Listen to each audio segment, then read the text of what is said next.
আজি এই বাৰেচৰীয়া প্ৰকল্পত আমাৰ পঞ্চায়ত নিৰ্বাচনত বিনা প্ৰতিদ্বন্দ্বিতাৰে যিসকল নিৰ্বাচিত হৈছে তেওঁলোকক আমি সম্বৰ্ধনা জনোৱাৰ এটা ব্যৱস্থা কৰিছোঁ।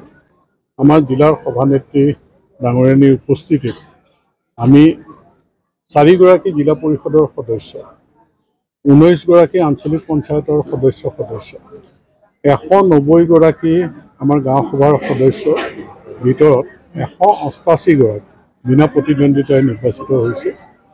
সকলোকে আমি আজি আমাৰ এখন বিহুৱানৰে সম্বৰ্ধনা জনাইছোঁ আৰু তেওঁলোকলৈ আমি দলৰ ফালৰ পৰা শুভেচ্ছা জ্ঞাপন কৰিছোঁ। আমাৰ বহুখিনি নৱনিৰ্বাচিত প্ৰতিনিধি আহিছে। মই তেওঁলোকক কৈছোঁ যে ৰাইজৰ দায়বদ্ধতাটো আগত, বাকী পিছত, গতিকে ৰাইজৰ কামখিনি আমি আগতে কৰিব লাগে আৰু ৰাইজ অসন্তুষ্ট হ'বলৈ যাতে আমি কোনো কাৰণতে নিদিওঁ। ৰাইজেই কিন্তু ৰজা।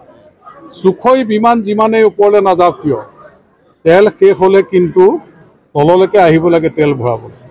আমি ৰাইজৰ ভোট লৈ আজি নিৰ্বাচিত হৈ আমি কোনোবা চেয়াৰমেন হ'ম, কোনোবা ভাইচ চেয়াৰমেন হ'ম, আমি যিমানেই ওপৰলৈ নাযাওঁ কিয় 5 বছৰৰ পিছত কিন্তু তেল ভৰাবলৈ সুখই বিমান যেনেকৈ তললৈ আহে, আমি ৰাইজৰ ওচৰলৈ যাব লাগিব।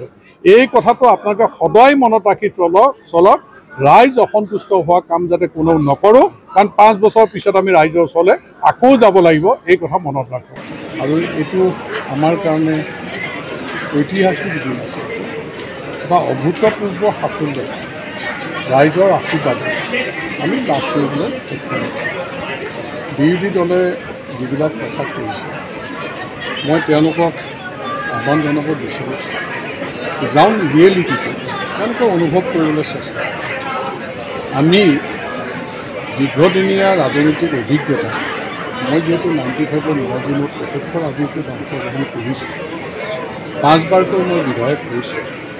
নদুৱাৰ চতিয়া সমষ্টি, আজি নদুৱাৰ সমষ্টি, মানুহৰ আৱেগ অনুভূতি মই বুজি পাওঁ। 4 মাহ আগত যেতিয়া আমি বুথ কমিটি গঠন কৰা, মণ্ডল কমিটি গঠন কৰা, এই কামবিলাকত লাগি আছিল, যেতিয়া কংগ্ৰেছ দলৰ পৰা মানুহ মোহভংগ হৈ ভাৰতীয় জনতা পাৰ্টীৰ দললৈ অংশগ্ৰহণ কৰিছিল, মই তেতিয়াই অনুভৱ কৰিছিলোঁ যে পঞ্চায়ত নিৰ্বাচন কংগ্ৰেছ দলে এবাৰ ভালকৈ মুখ থেকেচা পাব আৰু তেওঁলোকে প্ৰতিদ্বন্দ্বিতা কৰিবলৈ 50%ৰ ওপৰৰ জেগাত তেওঁলোকে মানুহে নাপাব বুলি মই অনুমান কৰিছিলোঁ। আৰু এই কথা মই ৰাজহুৱাভাৱে কৈ দিছিলোঁ।